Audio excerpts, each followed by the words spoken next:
Hi, today's video starts with a question. What are these for? Okay, you want to find out? Roll the intro.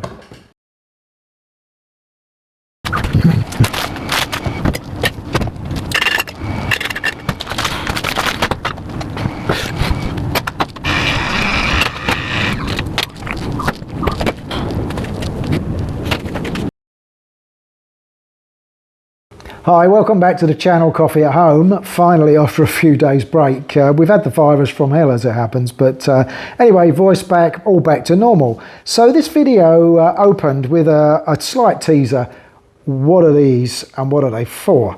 Well, of course, some of you, in fact, a fair amount of you will know exactly what they are. They're actually filter papers, but not for a V60 or anything like a pour over. These are filter papers specifically for an espresso machine.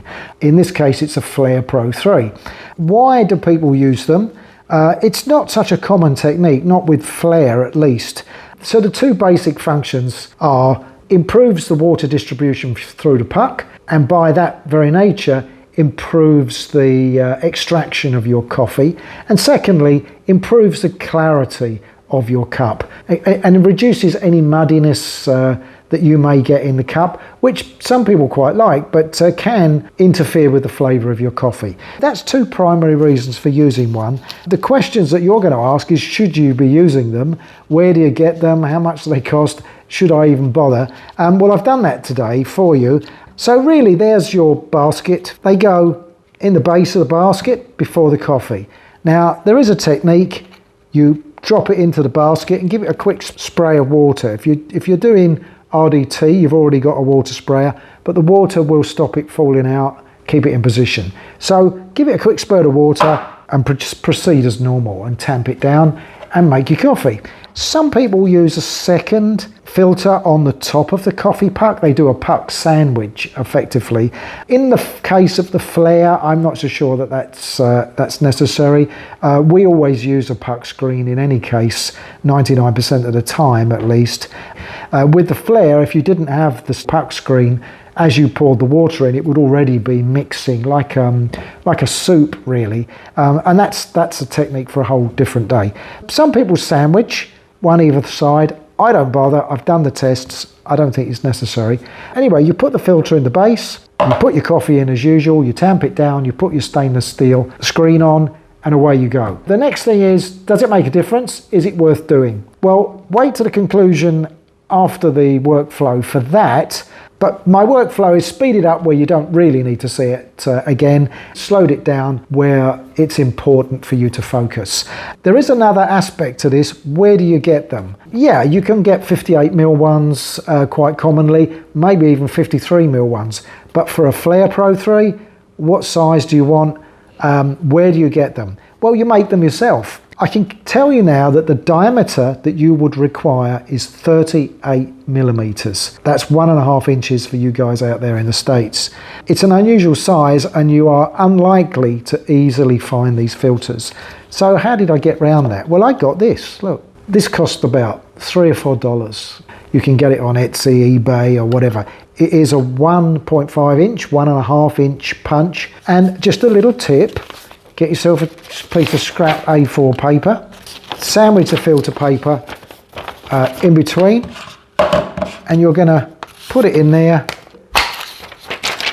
and you're going to pull that out, and there you go. You get two perfectly formed 38mm, 1.5 inch filter papers that fit exactly in your Flair Pro 3, Pro 2 basket. $3.50, I think that cost, maybe $4.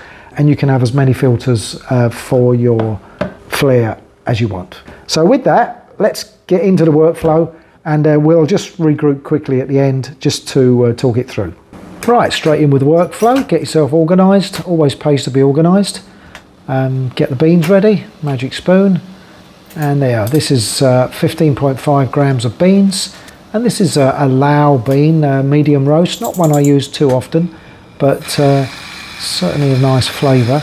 And there's the preheating. I preheat the basket as well as the chamber, and of course cups and jugs as a routine. 98-degree water on the way, always filtered water. And there's the filter, goes in the bottom of the basket. A little squirt of water keeps it all in place, works perfectly. And I did find I could get 5% finer grind if I wanted to using the filter papers, and that gives you another dynamic to improve the flavour. There's the coffee in. I did use a WDT on this because of the slightly increased oils in the bean. Light tamp in with a stainless steel puck screen, and there we go, organise everything.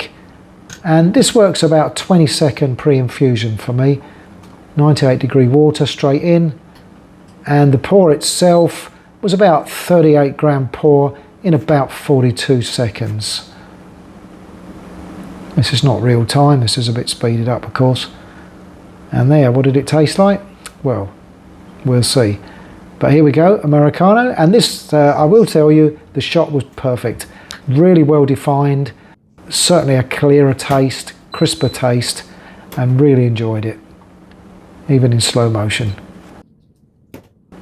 So that was it. Back to the conclusion. Okay, short workflow. You saw what happened. I just did my usual workflow, 15.5 grams of coffee. This was a Lao bean, medium roast.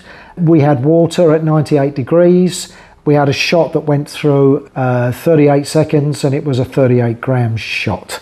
So that was my standard workflow. We put the filter paper in. Does it make a difference? Yes, it does.